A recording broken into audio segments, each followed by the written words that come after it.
Scheid aan de Grens een succes. Carjump in Veulen populair. Het is vandaag 11 september, dit is het PLMA-journaal.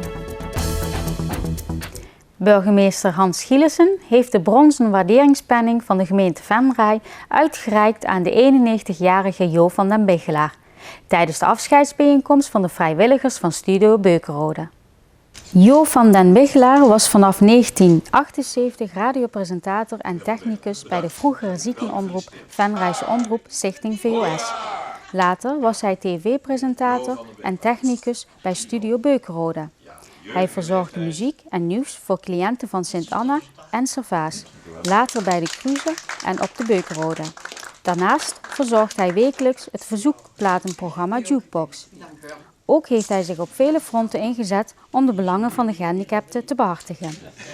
Studio Zorg in Beeld Beukenrode houdt op te bestaan vanwege de verhuizing van de 4 afdelingen Dementie in Beukenrode naar 10 groepswoningen van het nieuwe Vincentiushof aan de Heuvelstraat.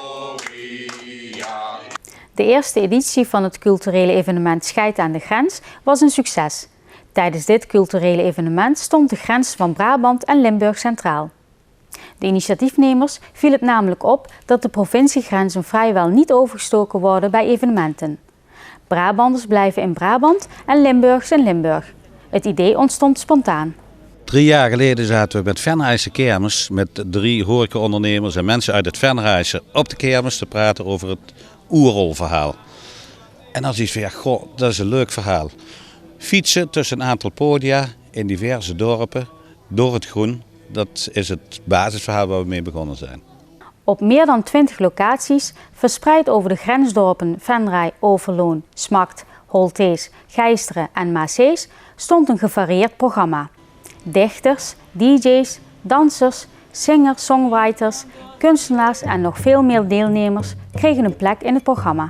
Het is een evenement met ondertussen 23 podia waar van alles en nog wat aan het gebeuren is. Ik ben vandaag al op verschillende plaatsen geweest. Ja, we hebben vandaag veel meer geluk met het weer dan gisteren. Maar het is druk en mensen zijn zeer enthousiast en de deelnemers zijn hartstikke enthousiast. De initiatiefnemers Jan Fleurkens, Wilbert Jeuken en Hai Bos hopen dat grensbewoners van Brabant en Limburg door Scheid aan de Grens aangezet worden om elkaars evenementen te bezoeken en hun eigen grenzen op het gebied van cultuur op te zoeken. Ook bezoekers werden geïnspireerd en zochten hun eigen grenzen op. Ik zag dat jullie zojuist gespeeld hebben. Hadden jullie even scheid aan het programma? We hadden even inderdaad scheid aan het programma. We kwamen voor Nelke, die je op de achtergrond hoort nu. En net op het moment dat we kwamen waren ze klaar met een setje. Wij maken al jaren muziek samen en we dachten nou, dan springen we even op in en we doen een pauzemuziekje. Vandaar. Moeten weten, wij raakten niet meer kwijt. Ook Bordermatch trok het nodige bekijks. De verbroeding van de provincies werd tijdens een voetbalwedstrijd op de grens symbolisch neergezet. 2 wethouders, Jan Lonen uit Venray en Jeuve Straten uit Boxmeer, vertegenwoordigden hun provincie in een voetbalteam. Scheid aan de Grens is in ieder geval in Venray een aanvulling op de culturele agenda. De bezoekers waren dan ook erg tevreden over het evenement. Leuk opgebouwd, net een leuke dans gezien, leuke muziek, lekkere pizza. Blij dat het droog is nu. Ja.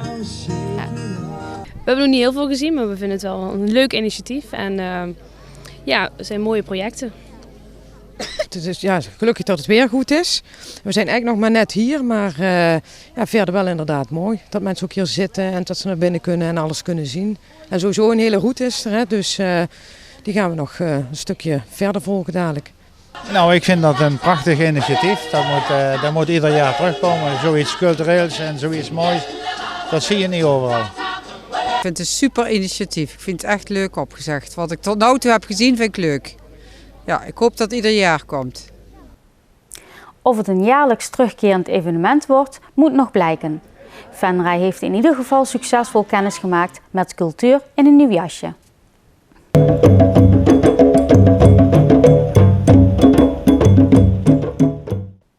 Hoewel de kermissen in kleine kernen onder druk staan, bewijst Veulen elk jaar weer dat het tegenovergestelde ook van toepassing kan zijn. Door extra activiteiten te houden, vinden vele mensen jaarlijks de weg naar het iets meer dan 500 inwoners tellende dorp. De jaarlijkse Carpush trekt altijd veel belangstellenden. Probeer toch eigenlijk met het dorp de kermis toch gezellig te houden en zorgen dat er iets gebeurt. Want ja, de terugloop van de kermis op de dorpen, ja, het is wel bekend.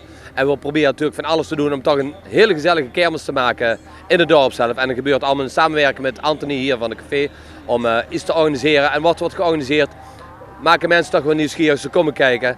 En is kermis in het Veulen echt een heel gezellig feestje. Net als de bezoekers komen ook de deelnemers niet alleen uit Veulen. Nee, ze komen uit de omgeving om de buurtdorpen. Dat is Kastrui, Heide, Leunen, Veulen. En het is een beetje een onder ons dorp wedstrijdje aan het worden. En dat is hartstikke leuk. Rond het middaguur verzamelden zich de eerste deelnemers op het Carpush-terrein achter de hoefslag. Team Rijntjes doet al jarenlang mee. Wij doen denk ik vanaf het begin af aan mee en ik denk dat dit 7e of 8e keer is volgens mij.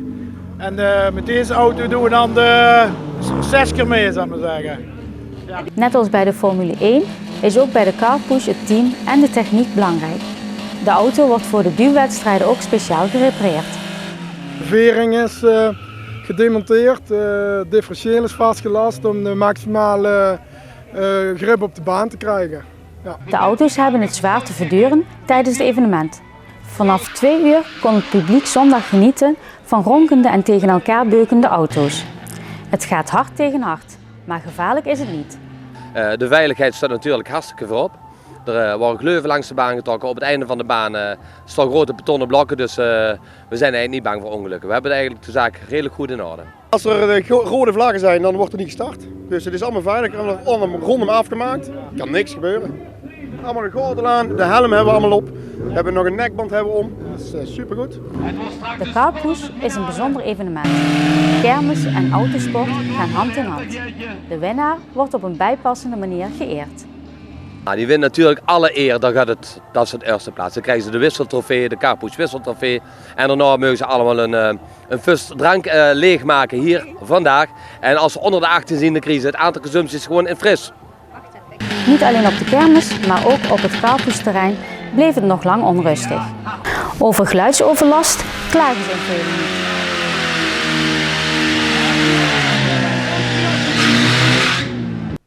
Tot zover het Pelemaasjournaal. Deze uitzending wordt herhaald tot en met morgenavond 6 uur. Aanstaande dinsdag is op Pelemaas TV een nieuw journaal te zien. Weer of geen weer, bij ons is het altijd vakantieweer. Zaterdag is het geruime tijd droog en vrij zonnig. En het waait daarbij matig. Het wordt met maxima van ongeveer 24 graden warmer. In de loop van de dag neemt de bewolking toe en uiteindelijk kan er wat regen vallen of er komen enkele buien. Zondag en begin volgende week wordt het wisselvallig en bij een matige wind komen de middagtemperaturen tijdens de opklaringen uit op waarden rond de 20 graden. Er is veel bewolking en zondag vallen er enkele buien, afgewisseld door lange droge perioden. Ik wens u een fijn weekend en tot de volgende keer.